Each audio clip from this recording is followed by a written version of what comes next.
Selamat datang, sahabat-sahabat yang kami cintai, di saluran kami.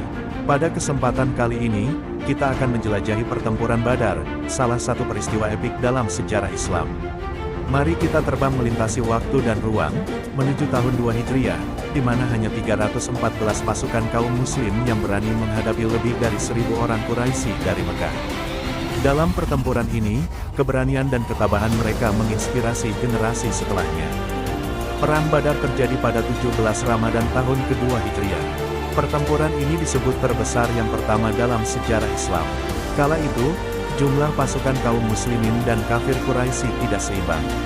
Penyebab meletusnya sendiri ialah karena perseteruan umat Islam dengan kaum Quraisy yang musyrik. Kaum Quraisy kerap kali berupaya memerangi Islam. Mereka menghalangi jalan Allah Subhanahu wa Ta'ala dan membuat berbagai kesulitan terhadap kaum muslimin. Saat Perang Badar, pasukan muslimin berjumlah 313 orang, sementara tentara Quraisy mencapai 1.000 orang lebih. Perang Badar terjadi saat pasukan Madinah menghadang kafilah dagang Quraisy yang pulang dari Syam menuju Makkah. Kafilah dagang Quraisy itu membawa harta kekayaan penduduk Makkah yang jumlahnya melimpah, yaitu sebanyak 1.000 unta membawa harta benda yang nilainya tidak kurang dari 5.000 dinar emas. Hal ini jadi kesempatan emas bagi pasukan Madinah untuk melancarkan pukulan yang telak bagi orang-orang kafir Quraisy. Ini menjadi serangan dalam bidang politik, ekonomi, dan militer. Karenanya, Nabi Muhammad SAW mengumumkan kepada orang-orang muslim seraya mengatakan, "Ini adalah kafilah dagang Quraisy yang membawa harta benda mereka.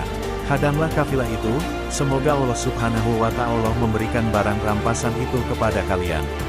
Akhirnya, hal tersebut menyebabkan Perang Badar pecah. Tanpa rasa takut, Nabi Muhammad SAW dan pasukannya berangkat dari Madinah menuju medan pertempuran. Dengan taktik dan siasat dari Rasulullah, pasukan Islam sampai terlebih dahulu ke mata air Badar. Hal ini menjadi taktik dan siasat bagi pasukan muslim supaya mereka memiliki cadangan air di tengah lembah gurun Badar. Hingga akhirnya peperangan pun dimulai. Orang pertama yang menjadi korban ialah Al-Aswad bin Abdul Asad Al-Makhzumi. Ia adalah seorang laki-laki yang kasar dan buruk akhlaknya. Ia keluar barisan dan mengancam pasukan muslim. Ia datang untuk merebut mata air dan mengambil air minum. Namun kedatangannya langsung disambut oleh Hamzah bin Abdul Muthalib. Setelah saling berhadapan, Hamzah langsung menebas kaki Al-Aswad di bagian betis hingga putus. Ia pun lalu merangkak dan tercebur ke dalamnya. Tetapi secepat kilat Hamzah berhasil menyerangnya dan membuatnya meninggal dunia. Setelah itu, perang pun pecah dan orang Quraisy kehilangan 3 orang penunggang kuda yang merupakan komando pasukan mereka. Hal itu, membuat pasukan Quraisy murka dan menyerang pasukan muslim dengan membabi buta. Di sisi lain, Rasulullah berdoa kepada Allah dan memohon kemenangan, hingga akhirnya Rasulullah dilanda rasa kantuk. Dalam riwayat Muhammad bin Ishaq disebutkan, Rasulullah bersabda, "Bergembiralah wahai Abu Bakar. Telah datang pertolongan Allah kepadamu." Inilah Jibril yang datang sambil memegang tali kekang kuda yang ditungganginya di atas gulungan-gulungan debu. Orang-orang muslim pun bertempur dengan bantuan para malaikat.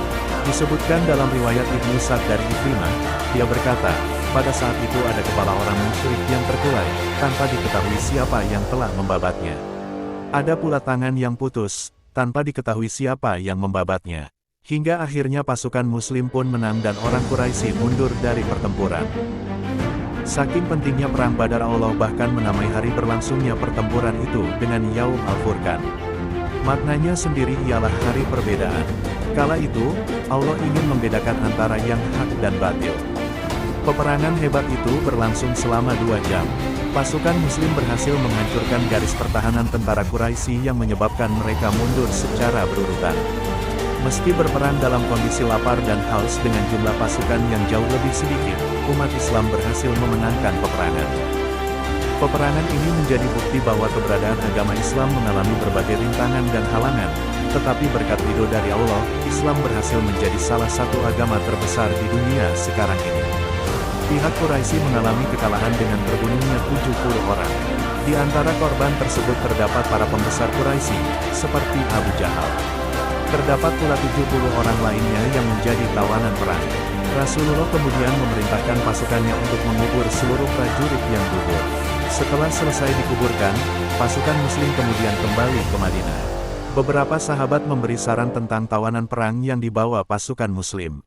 Umar menyarankan agar seluruh tawanan perang dibunuh, sedangkan Abu Bakar berpendapat mereka layaknya dibebaskan dengan membayar tebusan. Rasulullah kemudian menerima saran Abu Bakar. Posisi Islam di Madinah semakin kuat setelah kemenangan pada Perang Badar, yang membuat rasa tidak suka kaum Quraisy kepada umat Muslim semakin mendalam. Mereka masih tidak terima dengan kekalahan dalam Perang Badar, sehingga ingin membalas dendam dengan mengobarkan perang yang dikenal sebagai Perang Uhud. Dan di antara reruntuhan medan perang, kita menemukan jejak-jejak keberanian dan pengorbanan. Tunggu kisah selanjutnya, ketika para pahlawan menghadapi takdir dan mengukir sejarah. Sampai jumpa di episode berikutnya, di kisah Perang Uhud.